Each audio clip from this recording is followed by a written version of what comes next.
Good afternoon, everyone. This is Jeff Rumberg. I'm a managing partner with MetricNet, and I will be your host for today's webcast on call center best practices. I want to welcome all of you and thank you for participating in our webcast today. Before we get started, I have just a few administrative announcements to make. During today's presentation, all of you will be in listen-only mode. However, if you have any questions during the webcast, you can type them in the dialog box that appears in the lower right corner of your screen, and I'll pause once during the presentation to answer questions. Additionally, I will remain on the webcast at the conclusion of the presentation to answer any final questions that you might have or that I did not get to during the first Q&A break. This webcast typically lasts about 90 minutes. So for those who have other commitments later in the day, I should be wrapped up by about 3:30 or so Eastern Time in the United States. Now I see that quite a few of our existing clients have joined us on the webcast today, and I want to thank you for that. For those who are not familiar with MetricNet, let me give you just a brief introduction. MetricNet's core business is benchmarking. We perform benchmarks for a variety of industries and functional areas. My role in the company is to manage the call center, service desk, and desktop support benchmarks and assessments for MetricNet. The work we do for call centers worldwide spans the gambit, from benchmarking to consolidation studies and outsourcing analyses. Typically, the call centers that we work with are looking to optimize their performance, and we help them achieve that objective through benchmarking. Now, for those who have not been to our website yet, I want to encourage you to go and take a look around at MetricNet.com. One of the unique features of the website is that we offer a free premium membership that gives you unlimited access to all of our online content. This includes our Metric of the Month, our webcast recordings, white papers, and presentations. All you have to do is complete a short form, and you will be enrolled as a free premium member. Each time thereafter that you visit our website, you can go directly to our resource library to access all of our online content absolutely free of charge. Now, since the question of how to conduct a benchmark comes up in virtually every webcast, I'll preempt that question right now and give you just a brief overview of MetricNet's benchmarking lineup. There are 4 ways that you can complete a benchmark with MetricNet. First, we have peer group benchmarks that compare and measure your call center, service desk, or desktop support function to a unique peer group. These are our custom benchmarks, and they're very comprehensive in scope. Secondly, if you're interested only in industry benchmarking data, you can download an industry benchmarking report directly from our website. Just go to MetricNet.com and click the Shop button in the upper navigation bar, and you'll see our industry benchmarks that are available for download. For those do-it-yourselfers, you can purchase a benchmarking data file in Excel format and conduct your own benchmarking analysis. And finally, for those interested in a continuous improvement initiative, MetricNet earlier this year launched its 1-year path to world-class performance. This program starts with a benchmark and an ROI calculation for your call center. Following that is a 6 to 9 month improvement phase with MetricNet as your coach and guide. The program concludes with a second benchmark and ROI calculation approximately 1 year after the initial benchmark to objectively measure the progress that has been made and to prove definitively that your call center has indeed achieved world-class performance. Now, regardless of how or when you choose to benchmark your organization, I want to encourage all of you to connect with MetricNet on social media. We're active on all of the major social media sites. We put out a steady stream of posts, tweets, articles, discussions, and presentations that are designed to enrich the community of call center and service desk professionals and to provide you with tools, insights, and information that you can use to enhance your professional careers. For those who'd like to follow us on Twitter during the webcast, use hashtag MetricNetLive to participate and share your thoughts, key points, questions, or just follow along. For those who are attending the HDI conference in Las Vegas later this month, I wanted to make you aware that MetricNet has been selected as a speaker, and I will present on 3 separate topics.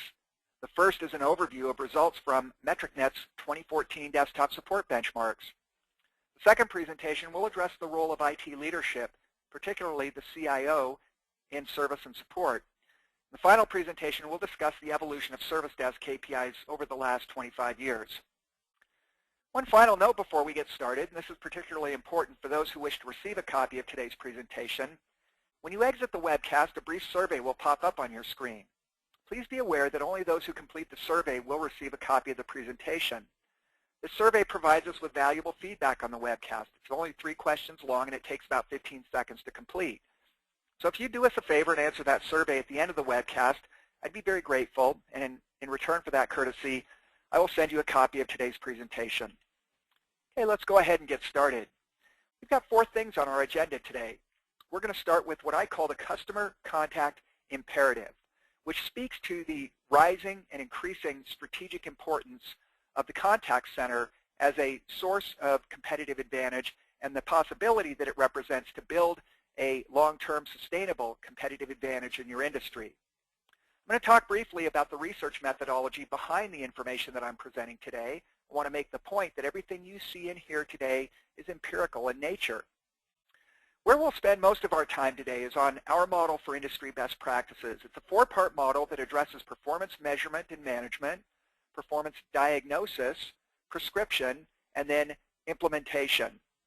And finally, our call to action, I'm going to wrap up with some pointers, some tips on how you can get the most out of today's webcast. So let's start with our customer contact imperative. Now, if you've worked for any period of time at all in this industry, you know that every company, every day, faces increasing competition and pressure from a whole lot of different sources. Sometimes it's driven by industry consolidation. Sometimes it's regulatory in nature. SOX, the Sarbanes-Oxley Act, is now, I think, about 12 years old. It's been out there for a while, but it has created regulatory challenges for organizations. Virtual businesses, the idea that customers expect one-stop shopping. There are shareholder pressures. There are budgetary constraints. And customers are increasingly demanding. And in the midst of all of this, organizations are asking themselves, how can they drive and create a competitive advantage? And increasingly, they're looking to customer contact as a way to build a bond with their customers, to create loyalty with their customers, to build a competitive advantage and differentiate their products and services at this customer service interface. Now, when you think about the contact that you have with various vendors through the phone, your mortgage company, your insurance company, your retail bank, your credit card company, you expect them to be open, almost 9,000 hours a year. There are 8,760 hours in a year. Yet on average, for those vendors I just mentioned, those suppliers, your credit card company, your retail bank, your mortgage company, your insurance company, your utility company, you're only talking to them on average between 7 and 22 minutes per year each. So out of that nearly 9,000 hours that you expect that call center to be open and you expect them to be able to provide service to you, you're only talking to them between 7 and 22 minutes. From the call center perspective, this is a high leverage opportunity. You can either build a competitive advantage as a result of that contact, or you can lose it. You can build customer loyalty, or you can destroy customer loyalty. You can use this opportunity to differentiate your company's products and services from those of the competition, or you can do just the opposite. But when you think about it, there are very few industries that have so little contact, so little direct contact with their customers, where the customer expectations are so high. They expect 24/7 service on demand, so this represents a huge leverage opportunity. You can either create a competitive advantage here, or you can potentially destroy loyalty, lose customers, and lose your competitive advantage there. Now, over the last 3 to 5 years, what we've seen at MetricNet is that call centers are beginning to adopt a very different paradigm than they have historically. Historically, the call center was seen as a support function. We even had some customers refer to their call centers as a necessary evil. It was viewed as a supplement to traditional brick-and-mortar facilities. They typically played catch-up to customer needs and expectations. They were very reactive, and the goal in this environment was mere customer satisfaction. This new paradigm, however, that has emerged in recent years views the call center as a source of value creation. They view customer contact as a potential way to differentiate the products and services that the company offers. They see it as a replacement for traditional brick-and-mortar facilities. We've seen the emergence of virtual banks, virtual mortgage companies, and the like that are replaced with call centers. The goal in this environment is to stay ahead of customer expectations and needs, to be proactive, not to be reactive, and to drive customer enthusiasm and product differentiation. You see, the service you offer can potentially be differentiated. It can be used as a source of differentiation for the product that you're selling, even if it's a commodity product. I don't care if it's insurance, a credit card, or anything else. The quality of service that you deliver through this interface can potentially differentiate your organization's products and services and create a competitive advantage for your organization. Now, it was more than a dozen years ago that one of my customers sent this comic to me, and it reads, "Delight customers, why can't we just satisfy them like we used to?" And the reason is that satisfied customers are not loyal customers. Satisfied customers do not propagate positive word-of-mouth referrals. Satisfied customers do not necessarily want to do business with you. They may be forced to do business with you. And so what we want are delighted customers or enthusiastic customers, those customers that want to do business with us. They're the ones that propagate positive word-of-mouth referrals. They are the ones that enable us to grow our market share and our business. They're the ones that represent a competitive advantage to our organization. Now, what we've seen in this industry is that call centers tend to evolve through three stages. Newer call centers and call centers that have not evolved very far tend to operate in the support stage. They're very reactive. However, most call centers get beyond that stage and they begin to enter what we call the transitional stage. They make investments in training and tools and technology in an effort to get out ahead of customer needs and expectations. And finally, the call centers that are the most successful in this evolution become strategic stage call centers. These are the call centers that represent a source of competitive advantage for their parent company. The products and services sold by the company are differentiated by virtue of the quality of service that is offered through the call center. Sadly, 2/3 of call centers worldwide still operate in this reactive support stage. Another 30%, nearly 1/3, are in this growth or transitional stage where they begin to get out ahead of customer needs and expectations. But worldwide, only about 5% of call centers truly operate as a strategic source of competitive advantage.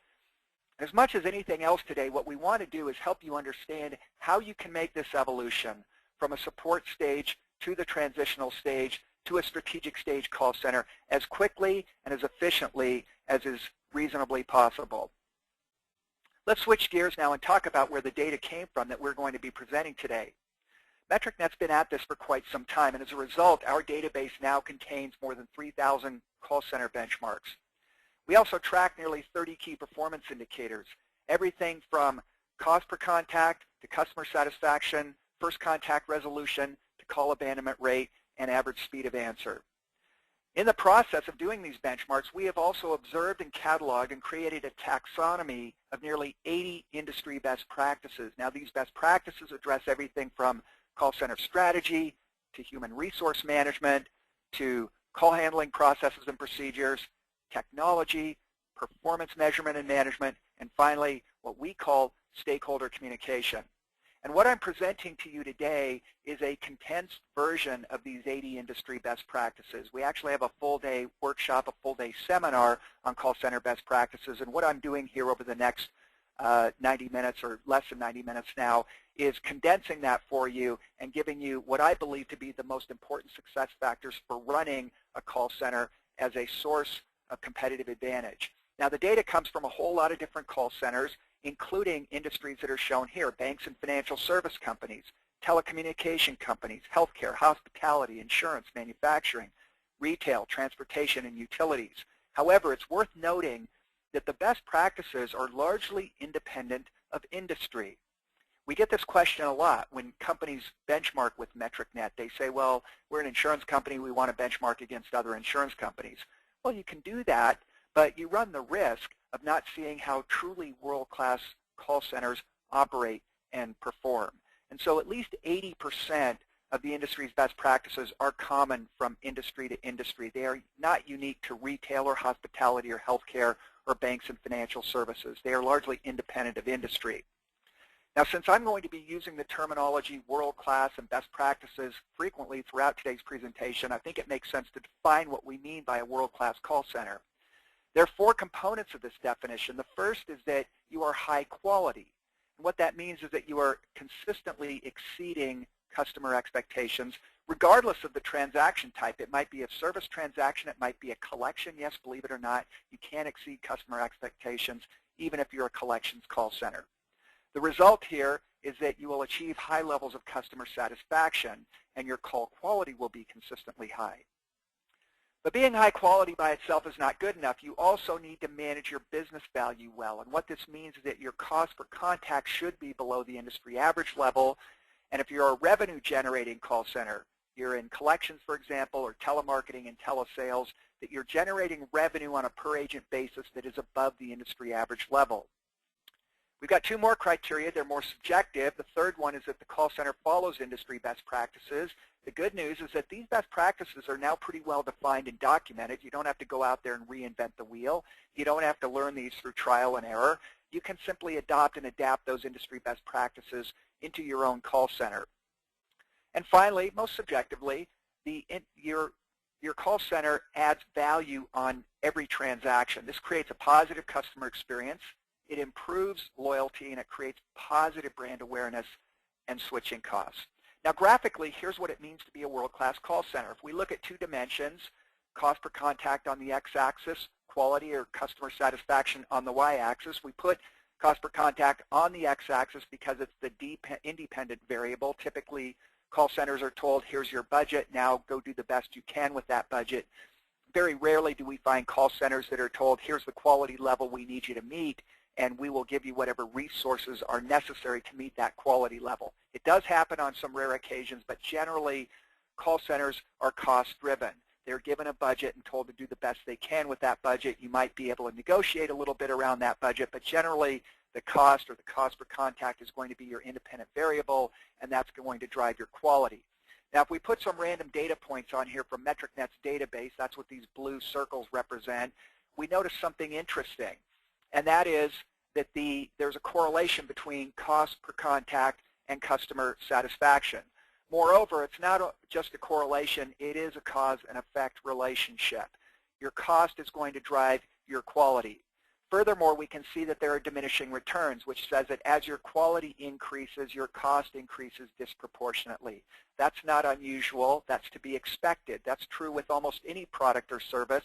As the quality increases, the cost increases disproportionately. This is true whether you're buying a car, an airline seat, a house, or anything else. As the quality goes up, the cost increases disproportionately. Now, we get asked almost every day what it means to be a world-class call center. And typically after the question, the follow-up will be, what cost per contact do I need to have? What speed of answer? What abandonment rate? What customer satisfaction? What first call resolution rate? What does a world-class call center look like? And the answer is it depends. It depends on the resources you have at your disposal.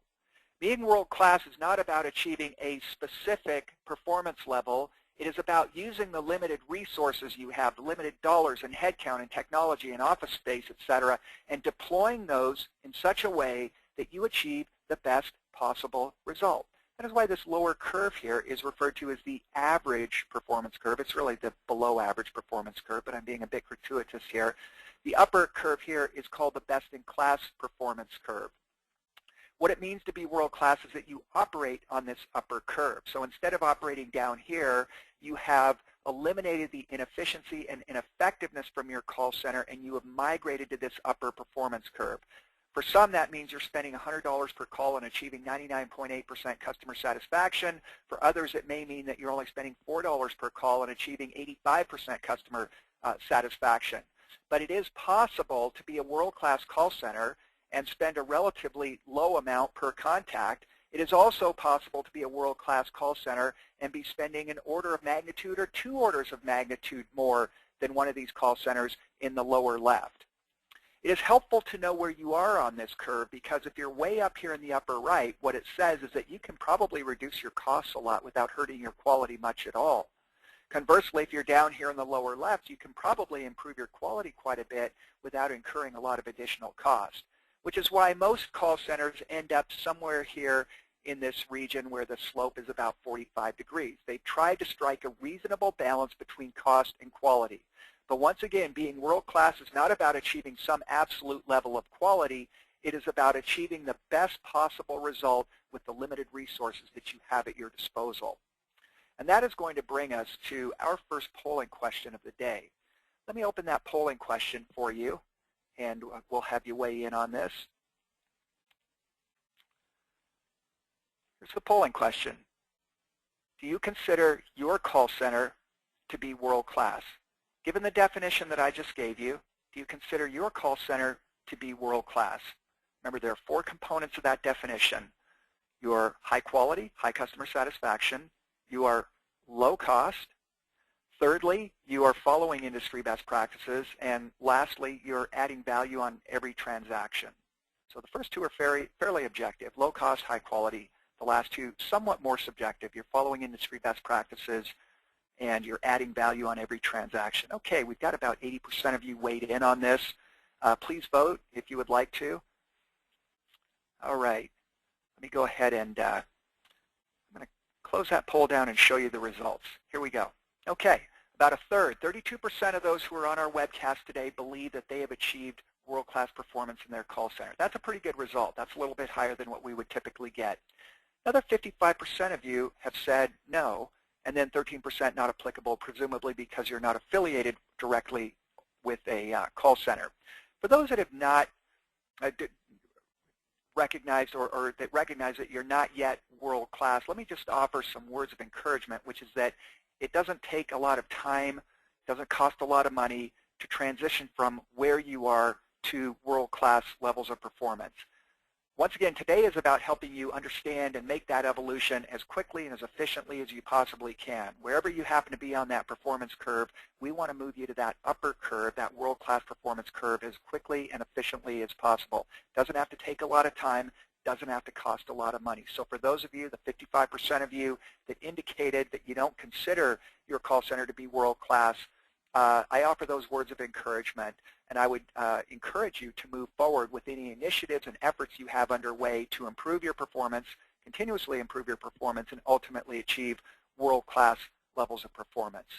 So I'm going to go ahead and close that poll down, and we're going to move on in our best practices discussion.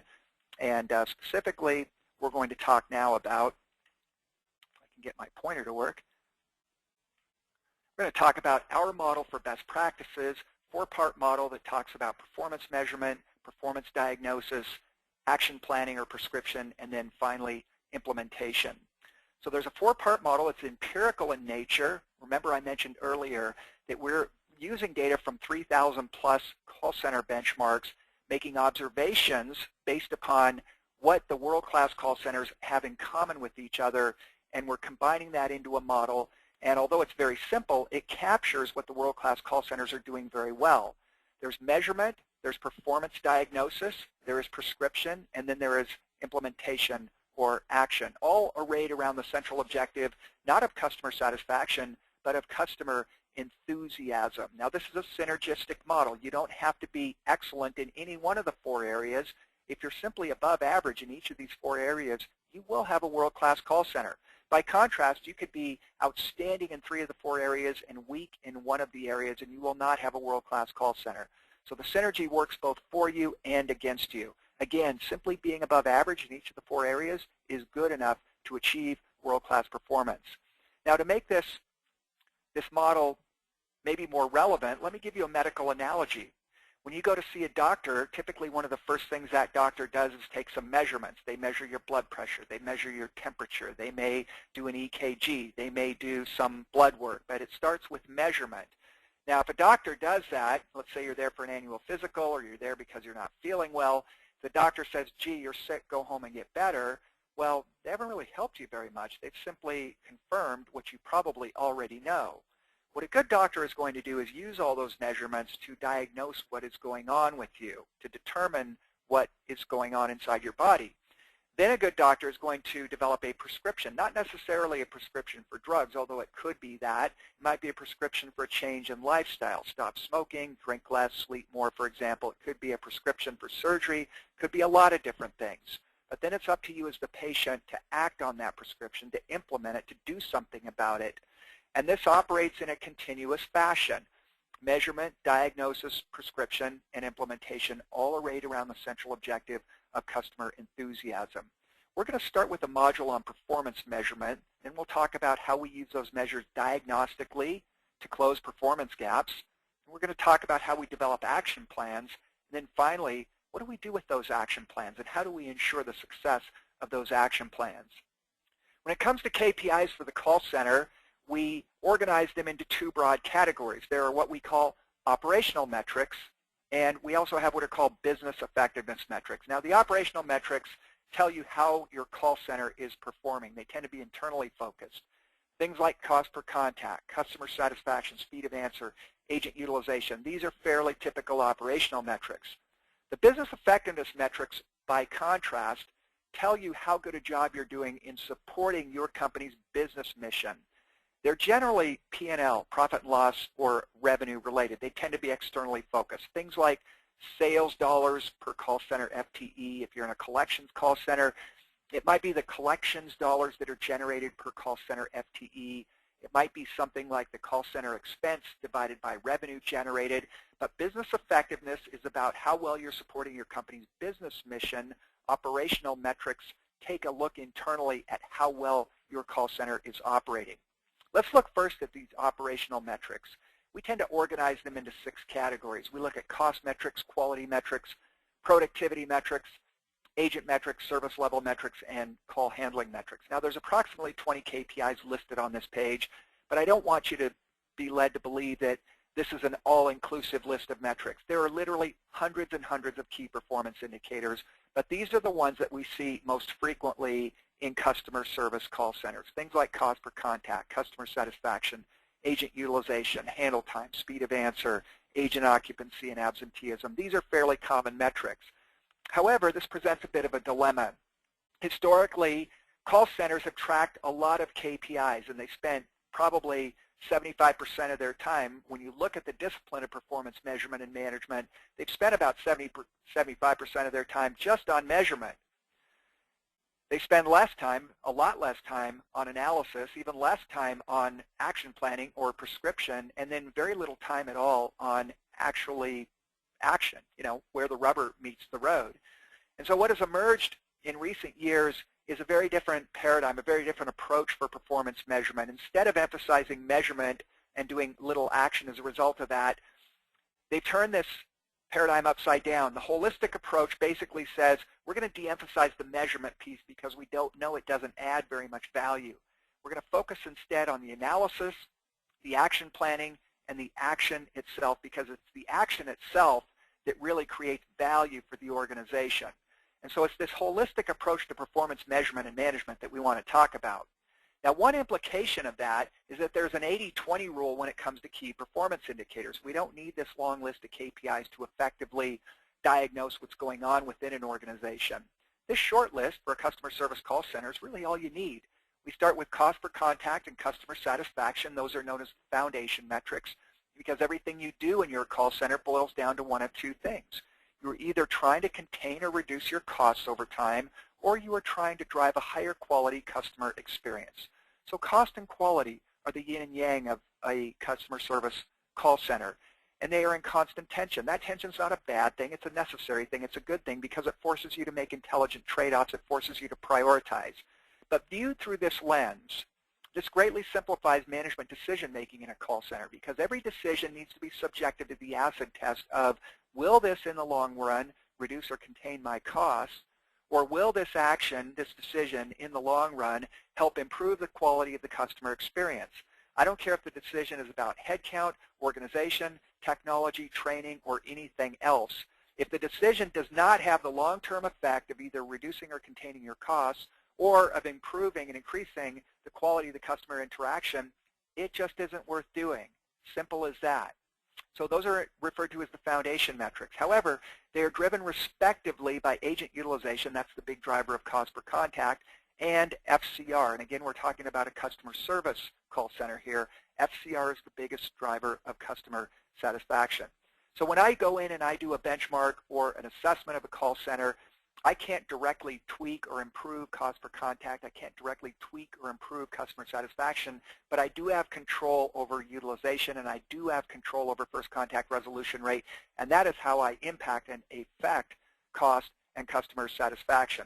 The reason agent utilization is such a big driver of cost per contact is because this is a labor-intensive function, and the majority of your costs are labor-related. In fact, agent salaries and benefits make up more than 50% of your total cost.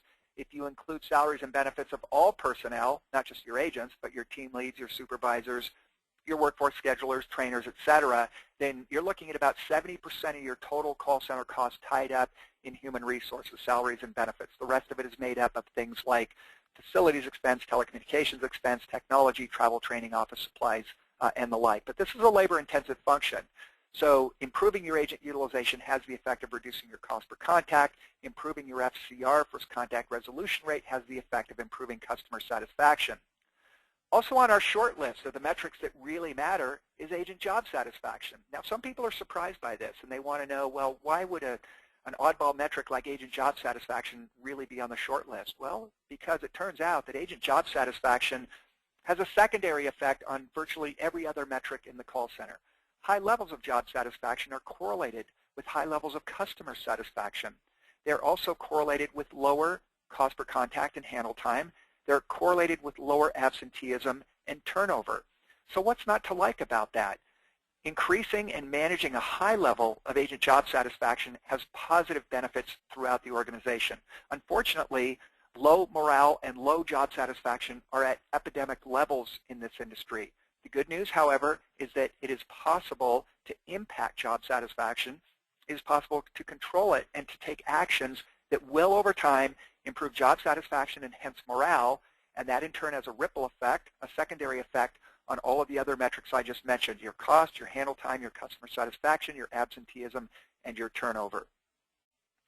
Finally, because we've got a lot of moving parts here, sometimes it's difficult to answer the question day in, day out, or month in, month out, or quarter in, quarter out. Are we doing better this month than we were last month? Are we doing better this quarter than we were last quarter? And that's why we have a couple of aggregate metrics that we like to look at, one of them being cost versus quality, and the other one being a balanced scorecard, because these give us a snapshot of our overall performance. Let me show you an example of both of those.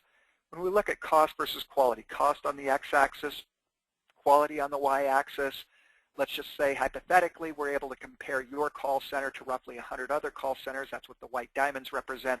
The red diamond would represent your call center.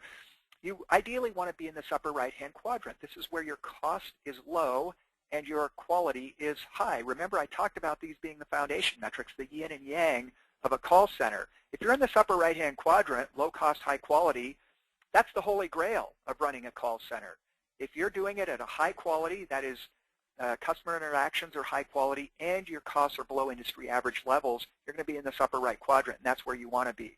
Now, if you're in the upper left, it says your quality is still high, but your costs are also high, and over time what you need to be doing is figuring out how to reduce your costs, and we're going to talk about how that's done. If you're in this lower right quadrant, your costs are low, but so too is your quality. And you need to figure out over time how to improve the quality of what you're doing so that you can end up in this upper right-hand quadrant. And if you're in this lower left quadrant, you've got the worst of all worlds. You're both high cost and low quality. And over time, you need to be taking steps to improve your quality and reduce your cost. So when you think about cost versus quality, foundation metrics, yin and yang, they are in tension with each other. However, it is possible to thread the needle. It is possible to operate in this upper right-hand quadrant where your costs are low and your quality is high. Now, the balanced scorecard is a little bit more analytical. And what we do here is we aggregate 5 performance metrics. The example here, again, is for a customer service call center, but you can create something comparable for telemarketing and telesales call center, or for a collections call center. You would simply have some different metrics in here, including some revenue metrics. For illustrative purposes, we've used an example from a customer service call center. We've got 5 performance metrics in this balanced scorecard. You can see we've got cost per contact, customer satisfaction, the 2 foundation metrics. We've got agent utilization, job satisfaction, and percent of calls answered in 20 seconds. Now, essentially here, what we've got is a cost metric, a quality metric, a productivity metric, an agent metric, and a service level metric. We've weighted them according to their relative importance. Now, you can see that we have overweighted cost and customer satisfaction. You can weight them any way you want to. This just represents our judgment as to which metrics are more important and which metrics are less important. You can even substitute your own metrics in here. I'm trying to, right now, just describe the mechanics of how the scorecard works. Then for a representative peer group, that is call centers that do the same thing that you do, what is the worst performer and the best performer in your peer group? That's what would show up in these 2 columns, 3rd and 4th from the left. And then in the 5th, 3rd column from the right, I should say, you would put your actual performance. This is real data, actually. It doesn't represent the data of any call center on this particular webcast, but this does represent real call center data.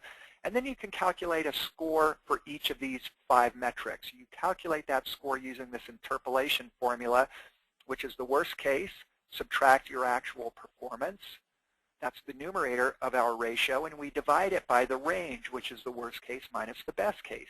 So this is going to tell us how far along the path we are from the worst case to the best case. When you have a high score, it says you're much closer to the best end of the spectrum than you are to the worst end of the spectrum.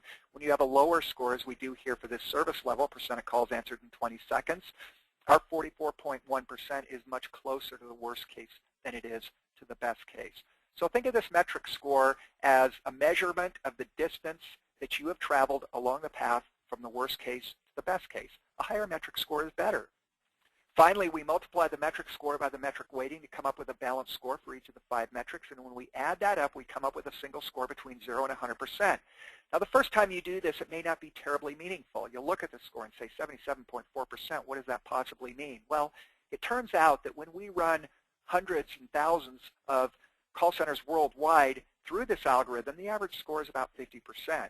Moreover, the distribution is a nice bell-shaped curve. It's a normal distribution, centered right above 50%, with tails running off to the right above 60%, tails running off to the left below 40%. Typically, if you're above 60 or 65%, you're going to be in the top quartile for overall performance. If you're between 50 and 60%, you're generally in the second quartile. Between 40 and 50, typically third quartile performance, and then below 40% for your balanced scorecard. Generally, you're going to be in the fourth quartile for overall performance. Now think of what we've done here. We've taken a disparate set of metrics, some with units of dollars, some with units of percent. We've normalized them, we've rolled them together and aggregated them to create a single number that ranges from 0 to 100%. The higher that number is, the better your performance is. This enables you to compare to other call centers on a fair apples-to-apples level playing field. Here's the 77.4% that we just calculated on the prior page. Here's how the distribution of data looks like for the representative peer group in a benchmark. The orange bar here represents the score of the call center that we just calculated for their balanced score. These other blue bars, they're represented just by numbers. We don't want to put any company names in there because we don't want to disclose their identities. But you can see very quickly how you compare to other call centers that do the same thing that you do. That's the value of the balanced score. Moreover, you can plot your performance over time. This is real data from a client of MetricNet's going back a couple of years. They adopted the balanced scorecard. They updated their score monthly. You can see that there was some up and down, but in the aggregate, their performance trend was positive. That's what this purple background represents. It's a 12-month trailing average. You can see that they went from roughly 60% to almost 80% over the course of the year. And they've done that in combination, looking at cost, quality, productivity, agent metrics, and a service level metric. They managed to overall improve their performance. If this trend is in the upward direction, that's a good thing. By contrast, if this number is going down over time, just the opposite is happening. It says that your performance is deteriorating over time.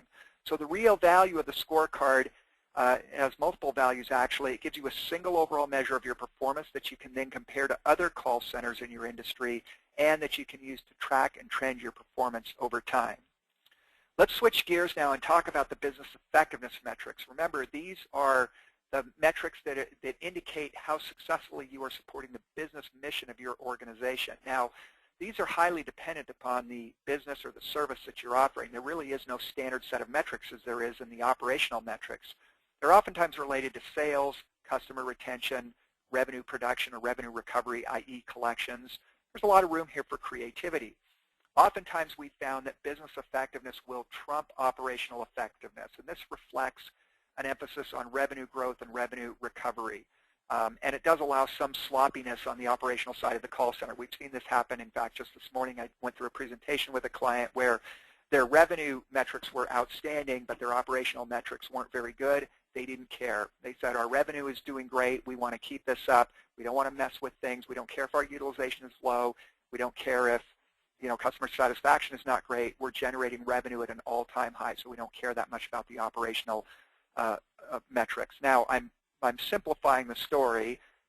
It was a little bit more nuanced than that, but the point is that oftentimes in a revenue-generating call center, revenue will trump operational effectiveness. I'm not saying that's right or wrong, but that's the reality that we sometimes see. We then have some metrics that span both operational effectiveness as well as business effectiveness, things like your operating cost as a percent of revenue generated. That's a fairly common metric, and that's a metric that addresses both business effectiveness as well as operational effectiveness.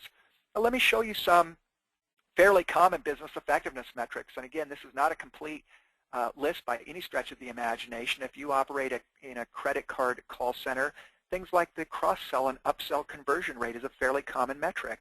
If you're working in credit cards and you're trying to get that customer from your basic, your very basic no-cost credit card into, a gold card, an Onyx card, a black card, platinum card, whatever it might be, oftentimes agents are measured by the amount of cross-sell and upsell they do in that environment. Now, for customers who are behind on their payments, that is, they haven't even made the minimum payment or they're in arrears several months, setting up a payment plan with that customer, even if it's to pay $100 by the end of the month, as an example, the number of payment plans established by a representative in a call center like that is sometimes used to measure business effectiveness. If you're in a collections environment, your ABS, average balance saved.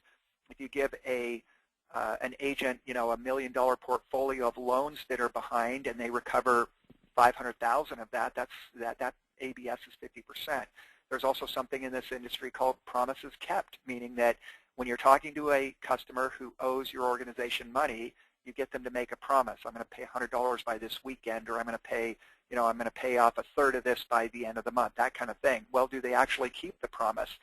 That is a measure that is oftentimes used to determine how effective the agents are at getting those that they are trying to collect money from to make a promise and keep that promise.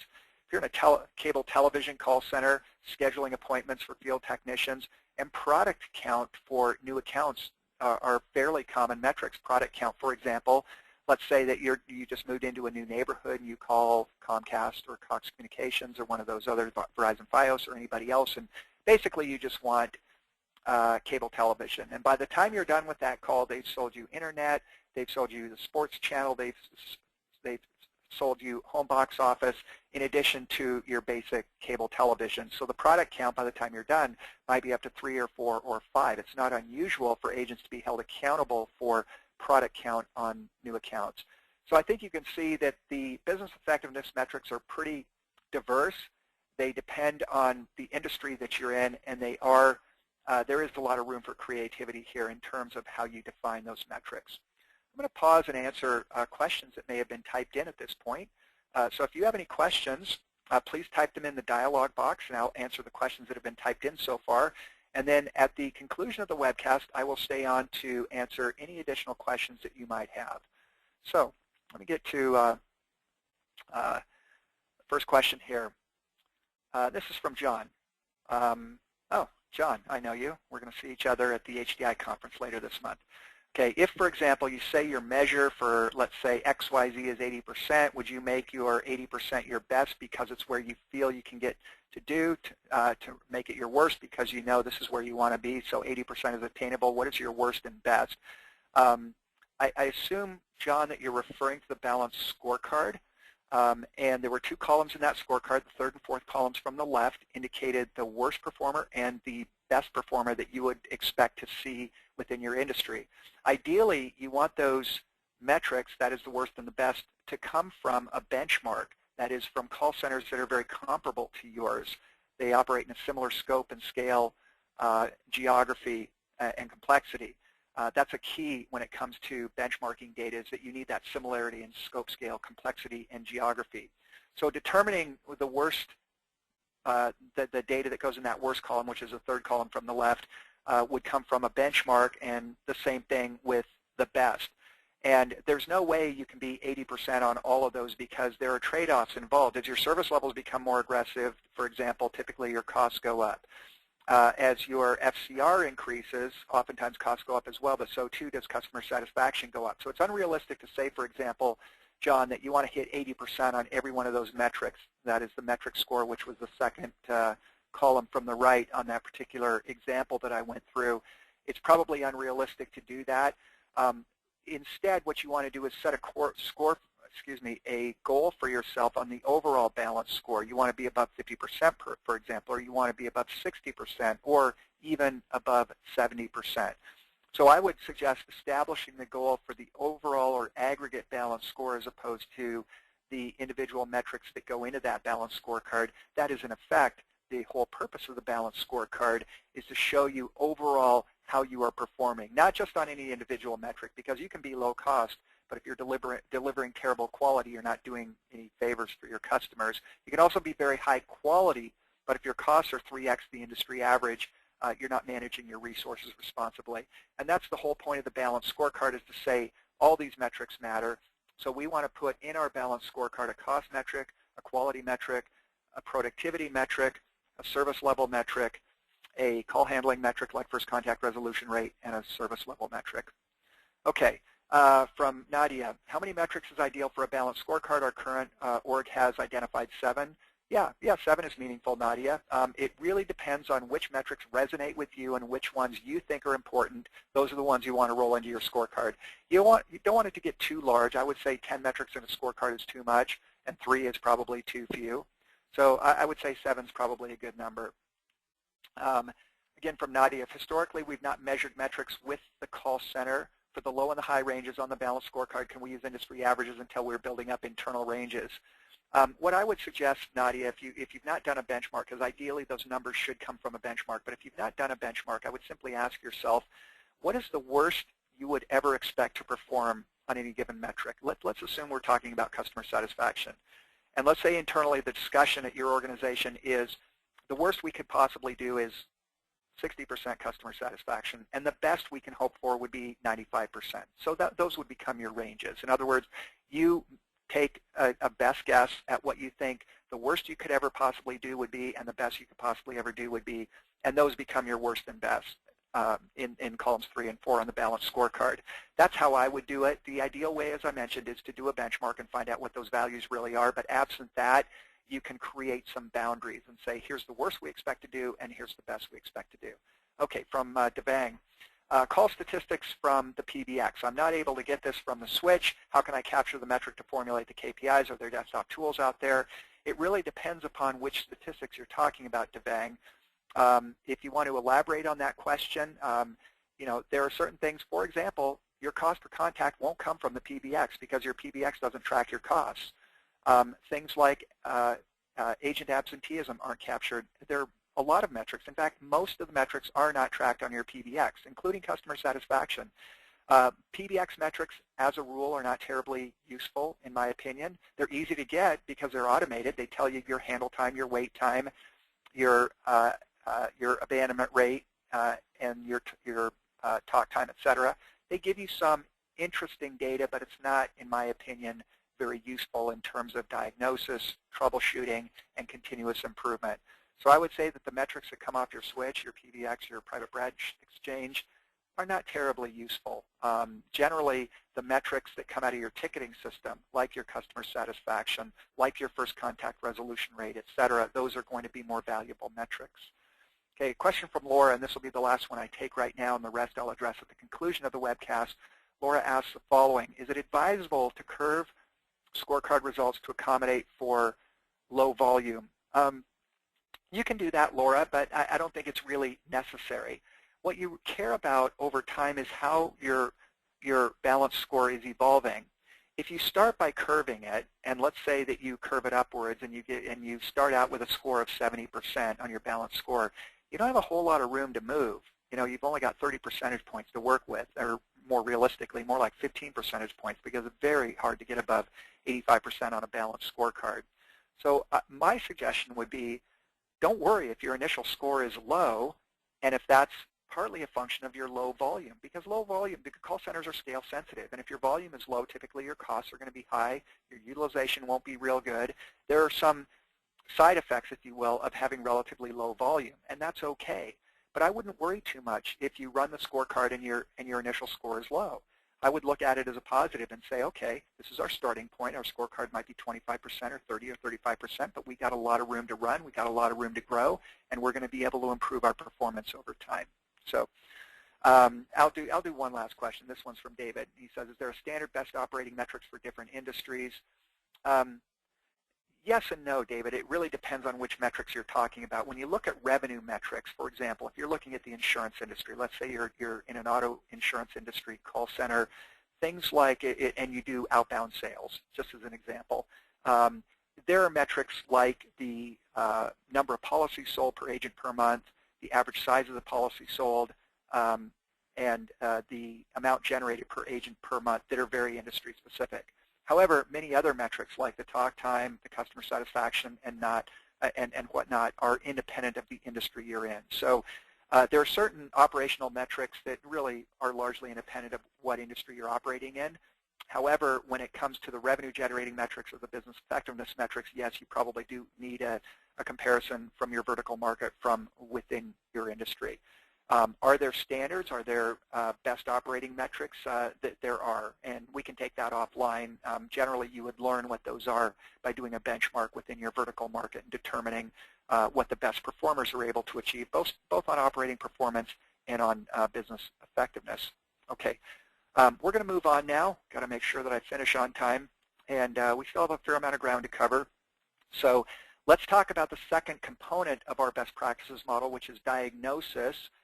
In a word, this is about performance benchmarking. Now, benchmarking, I know some of you have done this because I looked at the registration list for today's webcast, and I recognized a lot of names, and a lot of the names I recognized are clients of MetricNet who have done benchmarking with us. But for those who have not done benchmarking in the past, let me define it very quickly for you. Benchmarking involves comparing your call center to a comparable peer group. We look at things like cost per contact, revenue generated, customer satisfaction, speed of answer, and the like. The more important piece of benchmarking is understanding for those call centers in your peer group that are performing better than you, how do they do that? How do they get to a higher revenue generation? How do they get to a higher customer satisfaction? How do they get to a lower cost per contact? If you can answer those questions, then you can selectively adopt and adapt what they are doing into your own organization. You see, the value of benchmarking is that you don't have to learn through trial and error. You don't have to learn or improve incrementally. You can build upon the industry's proven best practices and achieve world-class performance not at an evolutionary pace, but at a revolutionary pace. That is the real value of benchmarking. Now, graphically, I showed you this chart earlier in today's webcast where we have cost per contact versus customer satisfaction. Graphically, here's what benchmarking does for you. It will move you from some non-optimized position on this cost versus quality chart to an optimized position. You know, they say there's no free lunch, and when you're talking about physics or the second law of thermodynamics, that is true. But when it comes to processes and procedures in a call center or for just about any other function, if you are not optimized, there is a free lunch.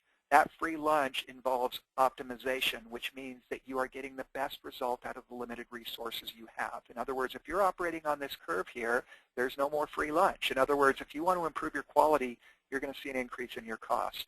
If you want to cut your costs, you're going to see a reduction in your quality. However, if you're here, you can improve both your cost position and your quality position simultaneously. That's what benchmarking does for you. It allows you to operate on this upper curve, the optimized curve. That's the goal that we're after.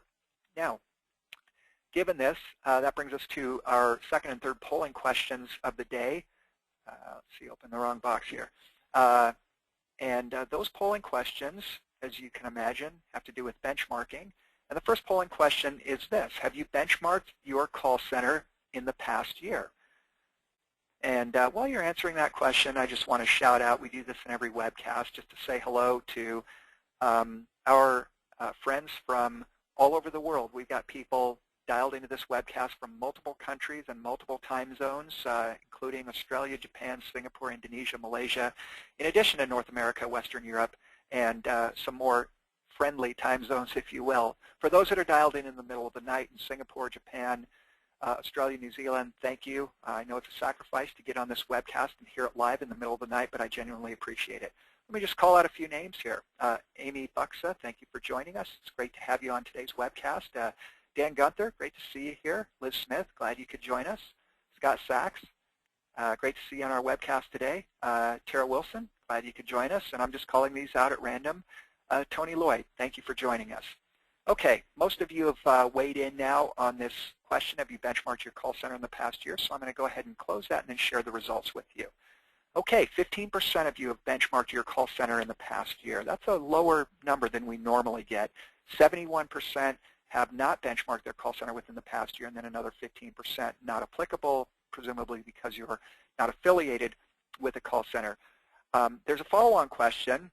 and then we'll put this story together. The follow-on question is this, the follow-on poll. Do you plan to benchmark your call center in the future? And there are 5 possible answers here. You're planning to benchmark within the next 90 days.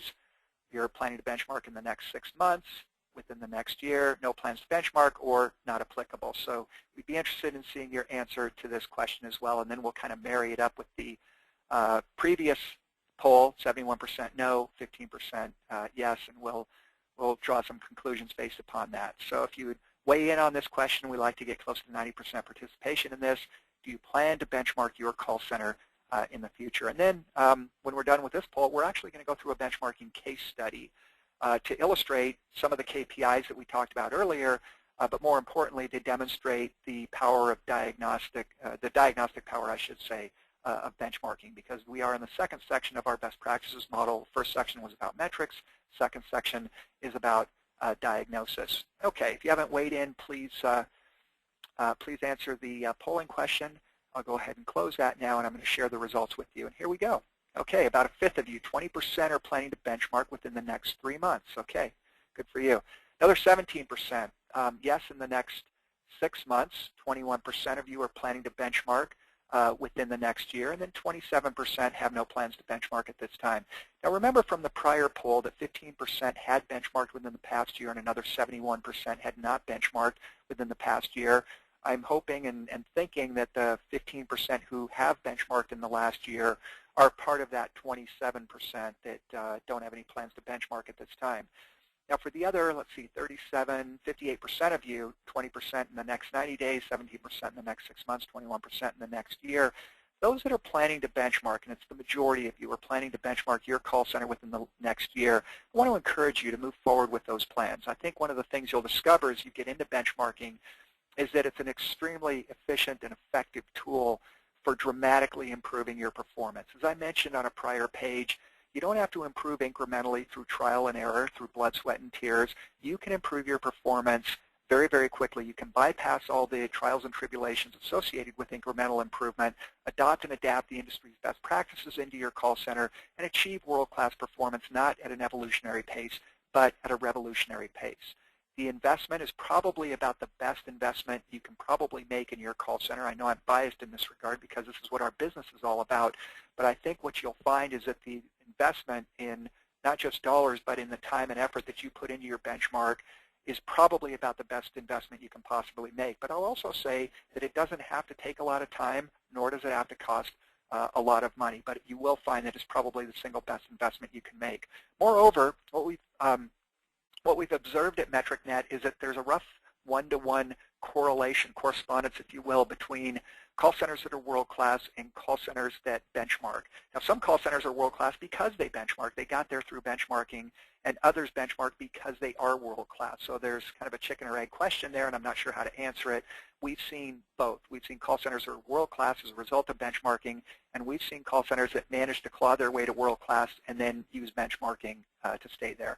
So if you haven't done it, I would encourage you to do it. And for those that are planning to benchmark their call centers within the next year, I would encourage you to move forward with those plans. Okay, I'm going to go ahead and close that poll down, and we're going to move on now in our discussion of industry best practices. And specifically, we're going to go through, if I can get my pointer to work, we're going to go through a case study. Yeah, my page isn't turning.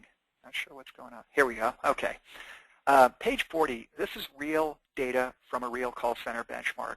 However, I want to caution you against comparing your own call center to this data because, as I mentioned earlier in today's webcast, scope, scale, complexity, and geography are everything, and you need to be sure that when you're doing a benchmark that you're comparing apples to apples. You need to select a peer group that looks like your call center, subject to the same constraints as your call center. The 4 criteria that you got to get right are similar scope, similar scale, because this is a scale-sensitive function, similar complexity, handle time's a good proxy for complexity, and then similar geography, because this is a labor-intensive function. It's largely driven by wage rates in the region where you operate your call center.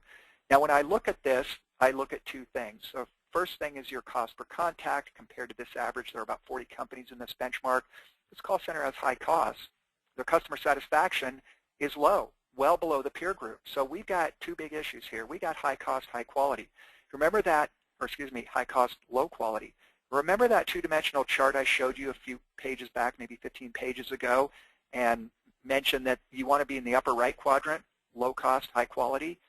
This call center is in the lower left quadrant, where their costs are high, well above the peer group average, and their quality is well below the peer group average. And what we're going to do is figure out why. So let's start with the foundation metrics, cost and customer satisfaction. They're driven respectively by utilization and first contact resolution rate.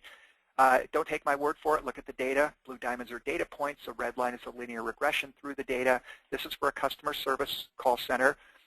As agent utilization increases, costs go down. No surprise there. You would expect that in any labor-intensive function. The slope here is about 2 for 1, meaning that it takes a 2 percentage point improvement in utilization to yield a 1 percentage point drop in cost per contact. The reason for that is that your agent salaries and benefits make up about 50% of your total cost.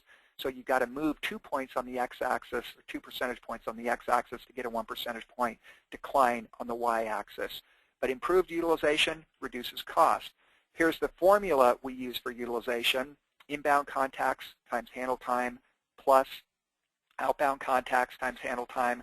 Divide it by the number of working minutes in a month, which in case you've ever wondered is about 9,800. Here's an example with some numbers. This will be in the deck that I send to you if you complete the survey at the end of today's webcast. For the values that I've shown here, the inbound and outbound volumes and the handle times, we come up with a utilization of about 50%. Now, a lot of people might look at this and say, my gosh, 50%, what are they doing? You know, they're goofing off half the time. Well, the answer is no.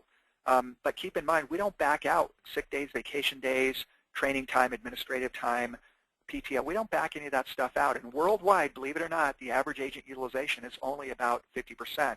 Some people confuse utilization for occupancy. This is not occupancy. Occupancy is a measure of time that the agents are logged into the ACD and ready to take calls or on a call.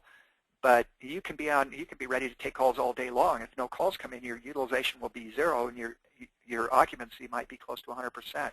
So they're two very different metrics.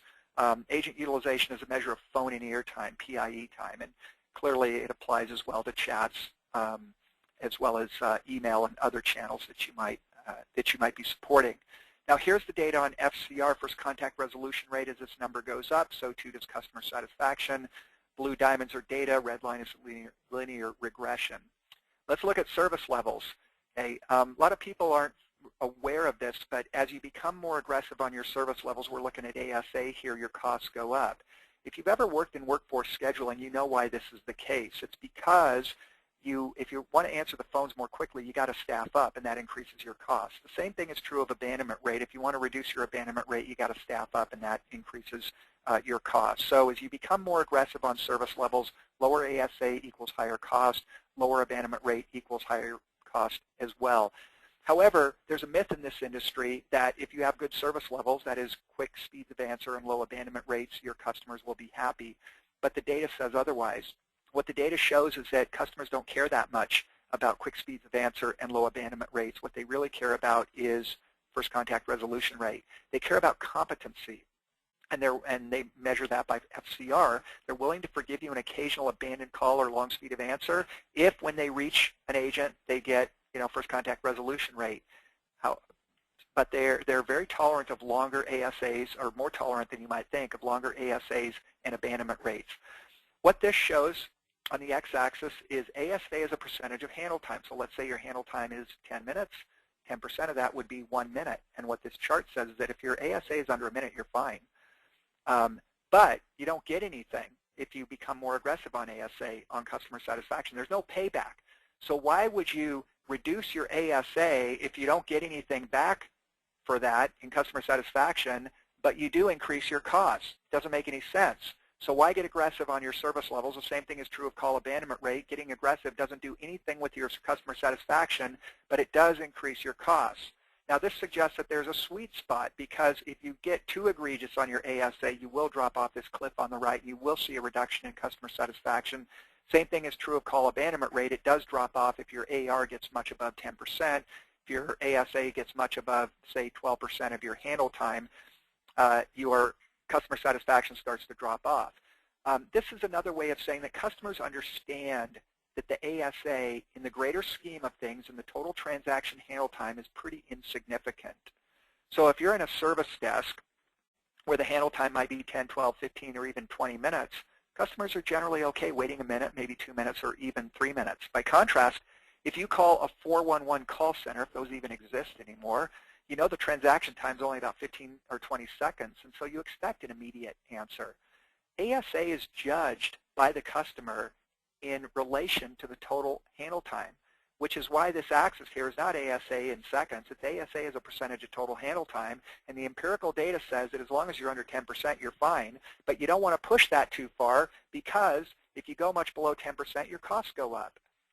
So what we recommend is that you keep your ASA in the range of 8 to 10% of your handle time, and you keep your abandonment rate somewhere in the range of 6 to 8%. That's perfectly acceptable, and that doesn't push you into the high cost range by being too aggressive on your service levels. Now, training is a bit of a motherhood and apple pie issue. Everybody says that training is good, but if call centers did as much training as they claim they were going to, there would be at least 2 or 3 times as many training hours being dispensed throughout this industry than are currently being dispensed throughout the industry. But here's the data that says it's not just motherhood and apple pie. It actually has an impact on performance. If we look at new agent training hours versus FCR, you can see here the correlation and the cause and effect relationship. Blue diamonds are data points, red line is linear regression. When we look at annual agent training hours, meaning after the new agent training is finished on an annual basis, how much additional training do the agents get? As the number improves, so too does FCR. Look at all these diamonds here on the x-axis, or excuse me, the y-axis. These are call centers that don't provide any incremental or ongoing training for their agents beyond the initial training. So training does pay. It produces better FCRs, and we know that better FCRs produce better customer satisfaction. We saw that chart back here. Increase in FCR improves customer satisfaction. Okay, now let's take a look at agent satisfaction and what impact that has. First, on customer satisfaction, as agent satisfaction improves, CSAT goes up. As agent satisfaction improves, turnover goes down. Why would we care about that? Because turnover is very costly. On average, to replace an agent in North America costs about $10,000. You got to find the person, you got to recruit them, you got to train them, and then after they start working for you, it's a while before they're fully productive. And so there's some spin-up time, if you will, coming down the learning curve, if you want to call it that. And you put it all together, and it costs about $10,000 in North America to replace an agent. So turnover is not a good thing, and you want to try and minimize the turnover. Unfortunately, it is a relatively high turnover industry, but you can manage that by managing agent job satisfaction. The higher that number goes, the lower your turnover is going to be. And so that brings us to our final polling question of the day, and that polling question, as you can imagine, addresses agent job satisfaction. Let me open up our final polling question of the day, and here's the question. Do you track agent job satisfaction in your call center? You know, when we started doing these webcasts almost a decade ago, I can remember one webcast where we asked this question, and 0%, absolutely nobody said that they were tracking agent job satisfaction. But over time, the industry has begun to recognize the power of agent job satisfaction, and they've started to manage this proactively. And so we're starting to see a larger number of call centers actually track agent job satisfaction and recognize that they have control over that. There are certain levers you can pull to drive higher levels of agent job satisfaction. That in turn drives higher levels of job satisfaction, or higher levels of customer satisfaction. So most of you have voted on this. I'm going to go ahead and close the poll and then share the results with you. 25%, a fourth of you are tracking agent job satisfaction. 62%, almost 2/3, are not. And then 13% not applicable. This is a pretty easy survey, or pretty easy metric to capture. On MetricNet's website, you can download a sample agent job satisfaction survey. You only have to do it once or twice a year. It doesn't have to be done on a continuous basis. But I would encourage you, if you've not measured agent job satisfaction, to start thinking about measuring it on an ongoing basis, because I think one of the things you'll find is that if agent job satisfaction is high, almost everything else in the call center takes care of itself. That might be a little bit of a simplification, but as I mentioned earlier, high levels of job satisfaction are strongly correlated with lower costs, higher customer satisfaction, lower absenteeism, lower turnover, lower handle times. So there's a lot to like about that metric. If you're not tracking it, I would encourage you to do so. And once again, on our website, you can download a free agent job satisfaction survey. So I'm going to go ahead and close that polling question. Let me make sure I did close it. If I didn't close it properly. Okay, there we go. You're not going to see my screen change. Whoops, got the wrong pointer there. Okay, let's talk about training hours. Annual agent training hours versus agent job satisfaction. I mentioned earlier that it's possible to control agent job satisfaction. One way you do that is through training. If you invest in agent training, this has a positive impact on agent satisfaction. It says that you are willing to make an investment in your agents. You're willing to bet on your agents, and one way to demonstrate that is by investing in their training. That has a positive impact on satisfaction. We now have our build. We've talked about each of the metrics in red, and the ones in red are the ones that are on our short list of the metrics that really matter. And so we have this cause and effect diagram. We know the linkage now of the most important key performance indicators for the call center, for a customer service call center at least. We've got cost per contact and customer satisfaction as the foundation metrics. We've got agent utilization and FCR, underlying drivers of those two metrics. We've got agent job satisfaction. These are the metrics that really matter, and this is the linkage that connects them all. They are interconnected, they are interrelated, and if you understand this diagram, you can put it to use. It's very powerful. It gives you the ability to pull levers that you need to pull to achieve desired outcomes. So if you're trying to improve your cost per contact, look at your utilization. What can you do to improve it? If your service levels are too aggressive, you might be able to back off on those, improve your utilization, and reduce your costs. If your FCR is not high enough, you can take actions to improve that through training, through investments in your agents. Those can improve your FCR and hence improve your customer satisfaction. But the reason we've gone through these metrics and this cause and effect diagram is to get back to our data. Remember, this particular call center was high cost and low customer satisfaction. Well, we know that cost is a function of utilization, so let's look at agent utilization at 46.7%. It's well below the peer group of 53.1%. What's one of the big drivers of utilization? Remember? Service levels. So let's look at the service levels. The ASA is 18 seconds. The peer group ASA is 45 seconds. Abandonment rate 2.9%. The peer group's 8.1%. When I asked this call center, and by the way, it was a technical support call center, or otherwise known as a service desk, when I asked them why their ASA was so low and their abandonment rate was so low, they said the CIO told us to keep the ASA under 20 seconds and the abandonment rate under 3%. That's a classic example of someone who believes that aggressive service levels are going to yield a happy customer. But I've just gone through a set of data that shows you that the customers don't care that much about service levels. What they care about is competence as measured by first contact resolution rate. So the diagnostic here was pretty straightforward. Your service levels are too aggressive. That's forcing you to staff up. That creates low utilization and hence high cost. What we said is, why don't you attrit, that is downsize, you've got 30% turnover per year, within a few months, just don't backfill. When people leave your call center, don't replace them. And get to the point where you're at, 55% or so agent utilization, and you're going to see your cost fall right in line with the peer group, and that's exactly what happened. They didn't backfill any of the turnover for approximately 90 days, and within 6 months, their agent utilization had gone up to almost 55%. Their cost per contact was down around $21. Pretty simple diagnosis, pretty simple remedy, not hard at all. Let's look at the second big smoking gun or red flag we saw, which was low customer satisfaction, 63%, well below the peer group. What's the big driver there? Well, FCR. So let's look at their FCR. They're at 51.3%. The peer group is at 71.2%. Okay, there's a smoking gun. There's a red flag. What's going on here? Why is the FCR so low? We know that FCR is a function, among other things, of training hours. So let's look at the training hours. New agents get 36 hours of training. That's not a whole lot. The peer group gets 80 hours of training. Annually, these agents are getting 12 hours of training. The peer group gets 34. So essentially what we said is, look, you need to set a performance goal for FCR. Why don't you set it at 75%? Then you need to deliver training that is very specific around FCR. What can these agents do to improve the first contact resolution rate? So they started doing that. They weren't hiring new agents, but they did provide remedial training for the existing agents, 34 hours per year.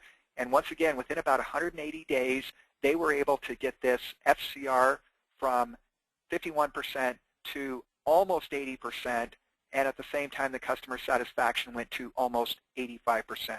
Pretty straightforward diagnosis, pretty straightforward prescription. But it comes from understanding the cause and effect relationships. It comes from the benchmark. You identify the performance gaps. We knew that there was a gap in cost. We knew that there was a gap in customer satisfaction. If you understand this linkage of the KPIs, you can determine why CSAT is low and why customer cost per contact is higher than the peer group average, and then take action on that. It's pretty straightforward stuff, but that's the real power of benchmarking, and that is the role of diagnosis in our four-part model. The final two sections go pretty quickly, so let's talk about what we do. Once we've measured our performance and we've diagnosed what's going on using benchmarking, ideally you want to be benchmarking once a year, what do we do with that data? Well, this is a little bit of a cheat sheet. There are actually 4 pages of cheat sheets starting on page 64. We address performance measurement, human resources, contact handling practices, and technology. Now, most of you are familiar with the paradigm people, process, and technology. So we've got people, process, technology. But I would submit that there's an even more fundamental building block, and that is the discipline of performance measurement and management. And the reason is that you can have the best people, processes, and technology in the world, but if you're not measuring how you're performing, you have no way of knowing how well you're doing, let alone how to improve your performance over time. So we believe that an even more fundamental building block is this discipline of performance measurement and management. It actually sits at the base of the pyramid beneath human resources, which in turn sits beneath call handling practices, which sits beneath technology. Now let me just pick one of these human resources. What you'll notice here is that we've listed some best practices. It's not a complete list, but at least for human resources, these are some of the better known best practices around recruitment and training and career pathing, etc. And in the upper right-hand corner, we show some what we call affected KPIs, things like cost per call, customer satisfaction, agent utilization, first call res rate, and then we've lumped the business effectiveness metrics together. And the reason we do that is because they tend to move together, whereas the operational metrics tend to move in different directions. And so we've broken up the operational metrics into the ones that really count, and then business effectiveness we've lumped together. Now at the intersection of rows and columns, like training and turnover, you will see a cell, and that cell will either be white, light blue, or dark blue. If there's dark blue in the cell, it means that there's a strong cause and effect relationship between the affected KPI and the best practice. If there's light blue in that intersection, it means that there's a weak cause and effect relationship between the best practice and the affected KPI. And if there's white, it means that there's no cause and effect relationship between the two. Now here's how you would use this set of charts, I keep calling them cheat sheets, for performance measurement, human resource management, call handling practices, and technology, is that if you do a benchmark and you find that you've got a performance gap, say in customer satisfaction or first contact resolution rate or turnover or any other metric, you can look down this list and see, okay, what can I do in the area of human resources or contact handling or technology or performance measurement in order to close this performance gap? So if I've got a lot of turnover, we know that if we're better at recruiting agents for our call center, we can reduce the turnover. We know that if we provide more training, we can reduce the turnover. We know that if we provide a bona fide documented career path, we can reduce the turnover. And we know that if we're serious about formal retention strategies, we can reduce the turnover. Most of this stuff isn't rocket science. Some of it is unexpected. For example, just by creating a performance standard around FCR, that happened in the case study we just went through, just creating a standard oftentimes has the effect of improving performance in a particular area. And so that is how you would use these 4 charts. Once you've done your benchmark, if you identify a performance gap in any one of these areas, operational metrics or business effectiveness metrics, you can look at this set of charts and identify actions that you can take related to performance measurement, human resource management, technology, and call handling practices, and technology that will allow you to close those performance gaps. Okay, we've now talked about performance measurement, less is more, 80-20 rule. We've talked about diagnosis, benchmarking is the watchword there. We've talked about prescription, that is developing an action plan designed to close gaps in performance. We're now talking about implementation. This is where the rubber meets the road. This is where we're actually going to do something as a result of these measures and diagnosis and action planning. Now the key here is just to take action. Those of you who were around in the 1990s may recall a famous ad campaign from Nike. It was called Just Do It. And it showed athletes doing various things. They would be running, they would be climbing mountains, they would be competing in a decathlon, that sort of thing. And at the end of every commercial, this big banner would come up and it would say, just do it. Well, the same thing is true when it comes to taking action in a call center. If you've gone through the performance measurement, the diagnosis, and the prescription, at this point, just do it. The near-term goal should be to improve your performance. Ultimately, what you want to do is achieve world-class performance, and I defined that for you way back at the beginning of today's webcast. But the key to getting results is to take action or just do it. Don't dither, do something. Now, what I've shown on this page is a sample action plan. I've simplified it for the sake of today's webcast, but this was put together by a client of ours several years ago, and they were actually one of the worst performers in a benchmark that we conducted, and they were unhappy about it, and they decided, okay, we're going to embark upon this path, and over the next 12 months, our goal is to become a world-class call center. And there were 8 key elements of their plan. The first is that they were going to document standards for handling their calls. Second thing is they were going to adopt a scorecard. They hadn't been surveying their customers, so they implemented that. They created an agent career path. They started doing root cause analysis to figure out what was driving their high volumes of calls from customers so that they could try and eliminate them through root cause analysis. They put in place a set of agent performance standards. They rewrote their IVR menus, and they put in place, I think it was witness or variant, a call monitoring system. Now, they began this in February, and they were done by the end of the year. They actually stuck with this action plan, and believe it or not, they did achieve world-class performance. They went from a marginal performer, a terrible performer actually. They went through this transitional stage, and they became a strategic source of competitive advantage for their organization. It's pretty straightforward. You don't need anything complex when it comes to action planning. You can put it in a Microsoft project plan if you want to, but more importantly, conceptually, you need something high level like this that provides a roadmap for what you're planning to do and over what period of time you're going to get it done in an effort to achieve world-class performance. If you want to, you can take your action plan and put it on a chart like this. We've got 3 dimensions shown here. We've got impact on the x-axis, higher impact on the right, lower impact on the left. We've got cost or relative cost on the y-axis, high cost as you move up the arrow. And then we've color-coded these. That's the 3rd dimension. High priority in red, medium priority in yellow. Low priority is going to be in green. And so I look at this, and I would always implement action item number 1 before I implemented action item number 8. Why? Because, well, they're both urgent, high urgency, but look at action item 1. It not only does it have a higher impact than action item number 8, it is much, much lower cost than action item number 8. Now, I recognize these are subjective axes, but the point is that you can't do everything at once.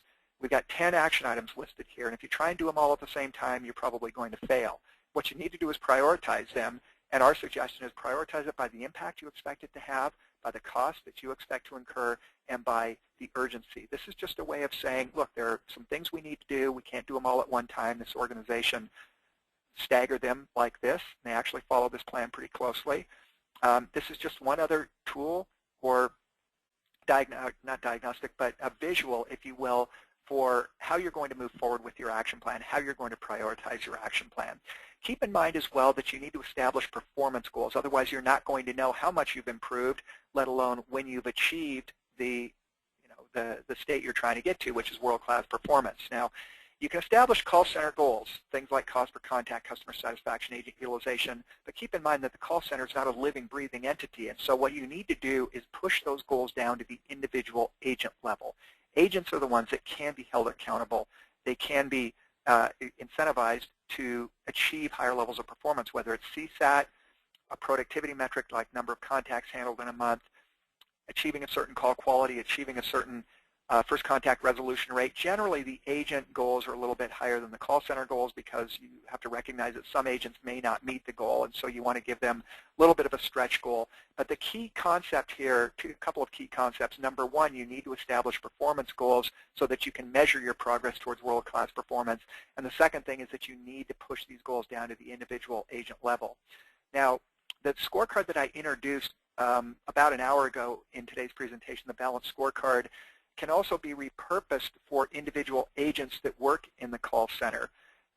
Mechanically, this scorecard works exactly like the overall call center scorecard. And this particular case, we've got 7 metrics here. We've weighted them. Those weights, of course, add to 100%. And we've got some ranges here, best and worst case. Again, mechanically, this works just like the overall call center scorecard. However, what we've done is we've created one of these for each agent in the call center.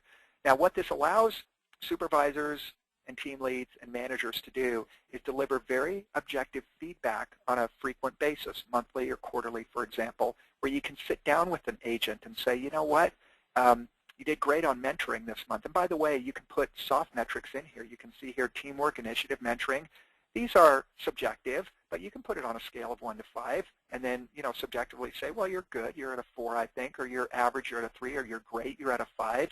It's okay to put subjective metrics into your balanced scorecard. You just have to put it on some kind of a quantifiable scale. But look at how this enables you to objectively provide feedback to this particular agent. You can say, you know what, you're doing a great job. You've taken a couple people under your wing that are newer in the organization. You're showing them the ropes. I'm giving you a 5 there. Initiative, I think you could take a little bit more initiative, so I'm giving you a 3 there.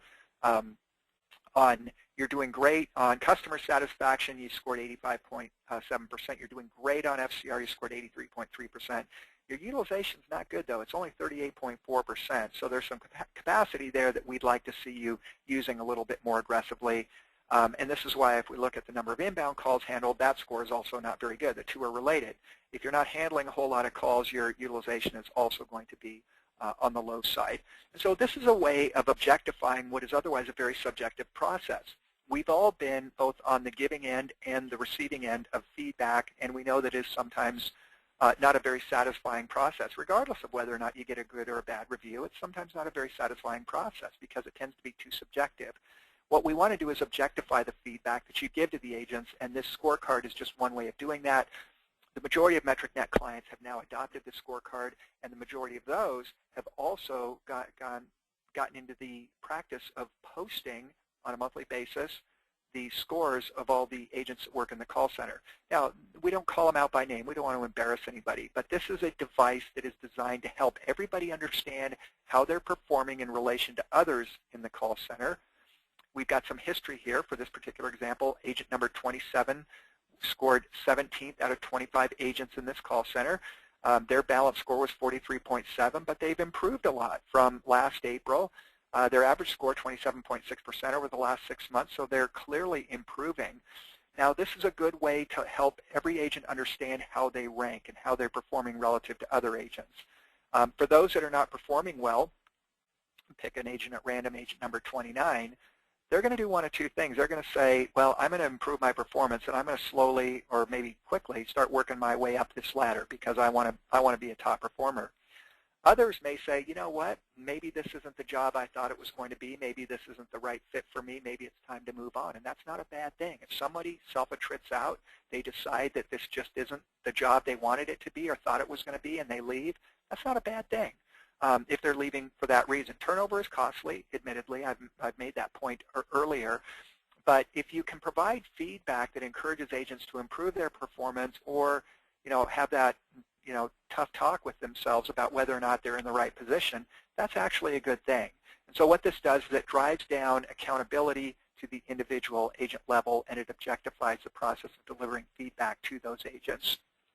So let's summarize what we've learned here today. We've talked about a 4-part model for customer enthusiasm and world-class performance. We started with performance measurement. We made the distinction between operational metrics, which focus internally, and business effectiveness metrics, which look at how good a job you're doing supporting your company's business mission. Remember, less is more, the 80-20 rule, and you should have a balanced scorecard. Secondly, you should be benchmarking on an annual basis versus peers. You got to pick the right peer group, otherwise you're not going to get a valid benchmark. You can use the short list of metrics we've identified in this webcast. What you're looking for are performance gaps. You want to diagnose those and then act on them, just as we did when we went through that case study. Then you develop a simple action plan based on the gap analysis and the industry's best practices. You don't have to hit a home run with every action on your action plan. Go for the low-hanging fruit. Those are quick wins. Those are singles. Do what's realistic in the near term, but subject it to this acid test, which is that every action should either reduce your costs, improve customer satisfaction, or generate more revenue. If it doesn't do one or more of those 3 things, it isn't worth doing. Action plans are meant to make a difference. They're meant to reduce your cost or improve the quality of the customer interaction or generate more revenue for your call center. If you can't measure it, you haven't done it. You really need to be looking for measurable, tangible, objective results. Finally, put your action plan into action. Build buy-in from the start. Make sure you assign ownership and accountability, who's doing what, who's responsible for what. Monitor your progress by establishing goals, but you should expect and you should get positive, measurable change in the organization. So if I were to bottom line what being world-class and call center best practices are all about, is that increasingly the call center is being managed as a strategic asset within the enterprise, one that can differentiate your company's products and services. Even if you're selling a commodity product, you can differentiate yourself by virtue of the service you deliver through this channel. You can drive customer loyalty and create switching costs, and you can build a competitive advantage for not just your call center, but for your entire enterprise. Now, strategic call centers, the most advanced, the most evolved call centers, have a number of success factors in common. In these call centers, the call center is viewed and managed strategically as a source of competitive advantage. They make investments accordingly. They understand what it means to be world-class. They add value on every transaction, thereby creating customer enthusiasm and loyalty and positive word-of-mouth referrals. They use performance metrics diagnostically, not just to create pretty charts and graph their performance. If you're not using metrics diagnostically, you're missing out on the real point of KPIs. They benchmark their performance annually. Remember, one-to-one correspondence between benchmarking and world-class performance. They invest in technician training, coaching, and career pathing. They don't just talk the talk. They actually walk the walk. And they have a bias towards action. They're biased towards continuous improvement. Now, in a minute, I'm going to get to the questions that are queued up, that have been typed into the dialog box, and conduct a Q&A session for any remaining questions. So if you do have questions, please type them in. But before I do the Q&A, I'd like to make a few closing remarks. There's a number of things that you can do in the near term, almost immediately, to leverage some of the insights that you may have gained here today.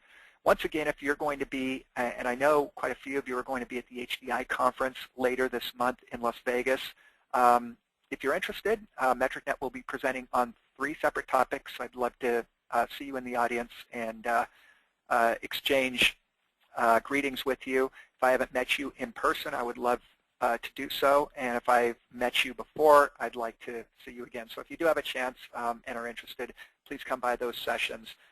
Also, take a look at our website. If you haven't been there, we do offer a resource library that's free. All you have to do is fill out a quick registration form, and then every time you come back to our website, you can download all of the white papers, all the presentations. You can look at all the recorded webcasts that you want to. Don't forget to connect with us on social media. In the presentation itself that I'll be sending you following today's presentation, we've got links to all of our social media groups. I'd also encourage you to sign up for future webcasts. We've got them scheduled through June, and very soon now we'll be scheduling them through the end of 2015. Next month, we're going to be addressing service desk KPIs. In May, we'll be looking at desktop support KPIs. And in June, we're going to be looking at call center KPIs. Our resource library has white papers, presentations, videos that you're welcome to download. Everything in there is free. If you're interested in benchmarking, we offer peer group benchmarks, which are the most comprehensive. We offer industry benchmarks that can be purchased right off our website. And for those that want to do it themselves, you can purchase an Excel benchmarking data file from MetricNet. Those that are interested in a more consultative relationship with MetricNet, we do offer what's called the one-year path to world-class performance. It starts with a benchmark and an ROI calculation, followed by 6 to 9 months of coaching and improvement, ending with a second benchmark and ROI calculation to demonstrate objectively that you have achieved world-class performance. You can reach MetricNet in the United States at this phone number, 703-992-7559. On our website, there are plenty of forms you can fill out to reach us, or you can just shoot us an email at info@metricnet.com. Now, for those who have time to stay on for a few more minutes, I will be answering any questions that you typed in during the webcast. And for those who must exit the webcast at this time, I want to thank you for attending the session. I hope you found it to be informative and insightful. Please remember to complete the brief survey that pops up when you exit the webcast. This is a requirement if you wish to receive a copy of today's presentation. Thank you once again. Let's take a look at the questions we've got. And if you're interested in asking a question, now's a good time to type it in. Okay. Make sure that I go to where I left off before. Okay. Okay, is the benchmark a worldwide benchmark? This is from Deborah. I'm not sure which slide you're referring to, Deborah, but there's really no such thing as a worldwide benchmark because to do a valid benchmark, you need to be comparing yourself against other call centers that have similar scope, scale, complexity, and geography. And by definition, if you're worldwide, you're not looking at one geography. So if you're combining Indian call centers and Philippine call centers with U.S. call centers and Canadian call centers, just as an example, you get very different cost characteristics. So the idea of a worldwide benchmark is not something I've seen before, and it's not something that MetricNet offers. There are, however, certain metrics that are pretty common worldwide, and the values of those metrics are pretty common worldwide. Things like customer satisfaction, first contact resolution rate, agent utilization. Some of those non-cost metrics do look the same regardless of where you go in the world. They're largely independent of region. So it's really the cost metrics that are affected by geography. You know, you go from the U.S. to the Philippines or U.S. versus India, very different cost metrics. Most of the other, both operational metrics and business effectiveness metrics are, you know, the metrics are consistent worldwide, and the values of those metrics are also reasonably consistent worldwide. I hope that answers your question. Okay, next question here. This is from JR. Where does agent adherence fit into your balanced scorecard? We don't put that in the scorecard, JR, because it didn't meet our short list of the metrics that we consider to be the most important. Schedule adherence is, of course, important. It's a measure of, are the agents compliant with the schedule that is created for them? In other words, are the right people in the right seats at the right time? It's an important metric, but we didn't think it rose to the importance of being in the balanced scorecard. The whole idea of the scorecard is pick a limited number of metrics, those that you consider to be the most important, cost, quality, plus the drivers of cost, quality, plus a service level metric and an agent metric, and include those in the scorecard. We didn't think that adherence rose to the level of importance, but that shouldn't stop you. If you think it's important enough, you can create your own scorecard in Excel. It's pretty easy to construct and put together. And if you'd like to include schedule adherence, you can certainly do that. Okay, question from Nadia. I've used MetricNet's industry averages to initially set guidelines for our benchmarks. I completely agree with you about scope and complexity, especially given our high volume and limited resources. Does MetricNet provide peer reports benchmarks so that we're able to compare ourselves accurately? The answer is yes, we do that. That's our business, Nadia. I would encourage you to send us an email or to contact us. You saw the contact information on the prior page. You can send us an email at info@metricnet.com. If you'd rather send it to me personally, you can send it to Jeffr, Jeffr, @metricnet.com, and we can have that discussion further offline as to how to get a valid benchmark for you. Okay, a question from Christina. I need to attend another meeting and won't have time to complete the survey. That's okay. I think it looks like you're still on, Christina. Is there any way I can send it to you? Looks like you're still on, so if you fill out the survey, we'll send it to you, and we'll probably make special allowance for you even if you don't fill it out. So if you, the thing is, the survey is supposed to pop up when you leave the webcast regardless of whether or not you leave it early, so I wouldn't worry too much if you have to leave the webcast early because the survey is supposed to pop up. So if for any reason you're unable to see it or fill it out, just send me an email and I'll send you the presentation. Okay, let's see, from Nadia. I've read metric of the month, cost per ticket. However, this is different from cost per contact. Does MetricNet have a metric of the month for this metric? If not, what is the industry min-max and average? Also, cost per ticket average was noted as $62. Is this indicative of a company that's financially performing well? $62 sounds to me like something that came out of our desktop support presentation, and that's the average cost of resolving a desktop support ticket, which is vastly different than the average cost of a call center ticket. The cost per ticket is going to vary depending upon where you are and what kind of service you're providing. If you're like a credit card call center, for example, in North America, your handle times are pretty quick and your cost is under $5 per contact. By contrast, if you're doing technical support and your handle times are 30, 40, 50 minutes long, your costs are going to be over $100 or more per contact or per ticket. Now, we tend to use those terms interchangeably, cost per ticket, cost per contact, but they are not technically interchangeable. A contact, most people agree on what a contact is. If a chat session starts, if a call comes in, if an email comes in, that's a contact. However, different companies define tickets differently, and that's why at MetricNet oftentimes you'll see in our benchmarks we're looking at cost per contact as opposed to cost per ticket, because no two companies, or almost no two companies, define a ticket in the same way. They use different criteria for what is and what is not a ticket.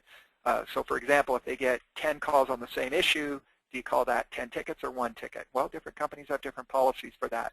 It is 10 contacts. Everyone agrees on that, but they don't agree on whether it's 1 ticket, 10 tickets, or 5 tickets. So we tend to use cost per contact because everybody understands what a contact is. Not everybody agrees on what a ticket is. Okay, another question from Nadia. Is the webinar being recorded? The answer is yes. We'll send you a link to the webinar recording afterwards. Question from Lennon.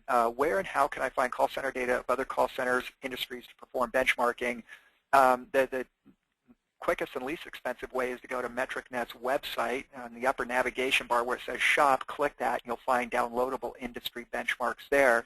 If you need something more detailed, more comprehensive than the downloadable industry benchmarks, we do sell benchmarking data files, and we also sell what's called a peer group benchmark. So there are at least 3 different alternatives for you there. Okay, from Jenna. Can you go over what it means to be world-class?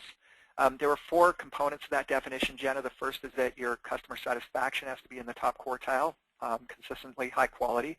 Second is that your costs need to be below industry average levels. The third is that you need to be following industry best practices. And the fourth is that you need to be adding value on every single transaction. Now, the final 4, or the final 2, 3, and 4, are somewhat subjective, following industry best practices and adding value on every single transaction. But what we found is that the 2 objective criteria, low cost, high quality, and the 2 subjective criteria, follow industry best practices and add value on every transaction, you put all those together, and that accurately characterizes, in as few words as possible, what world-class call centers look like. David asked, can you send us some material? Yes, we'll do that. Just fill out the questionnaire at the end.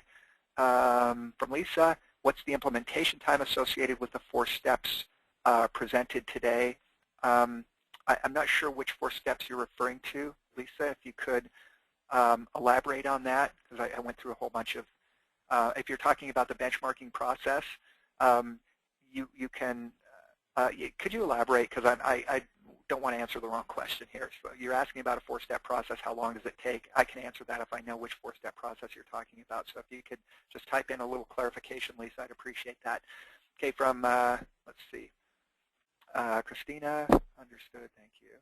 Okay, Lisa, that was the last question, unless Lisa wants to maybe give me a little bit of background on the 4 steps. I can tell you what the time frame is. If you're referring to the time frame associated with becoming world-class, that is moving from a reactive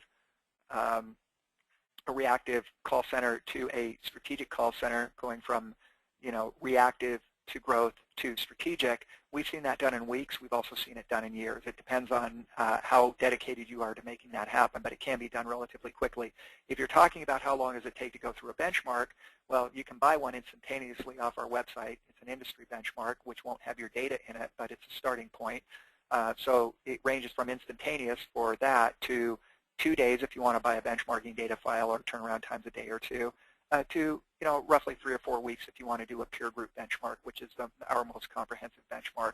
So depending upon what kind of benchmark you're interested in doing, it could be as short as immediate by downloading it from our website, or it could be 3 or 4 weeks if you're doing a peer group benchmark. Oh, the 4 highlighted processes covered. Okay, so you're talking about our best practices model, which looks at metrics, diagnosis, action planning, and implementation. There's no time frame specifically, Lisa. It's meant to be done continuously. In other words, you should be measuring on an ongoing basis. Remember, less is more, the short list of metrics I provided. You should be benchmarking at least once a year. That's the diagnosis piece. Prescription. Action planning doesn't have to take place continuously, but you should be doing it at least once a year. Based on your benchmark, what do we do now? What's the action plan for the next year? And then the implementation is usually an ongoing thing. You're working on projects over time to improve performance. So in terms of, how long does it take, it's not months, weeks, or years. It's meant to be a continuous process, and that's the whole idea behind continuous improvement, is that you never stop. You simply continue to improve your performance over time. Initially, those improvements will be pretty spectacular, but over time you start to reach diminishing returns. You can still improve, but it will be more incremental improvement as opposed to step change improvements. That was the last question. If anybody's got another question, please type it in. I'd be more than happy to answer it here. Otherwise, we'll conclude our webcast. Once again, please remember to complete the brief survey that pops up when you exit the webcast. This is a requirement if you wish to receive a copy of today's presentation. So thank you once again. This concludes our presentation. This concludes our webcast. Thank you for joining. Goodbye now.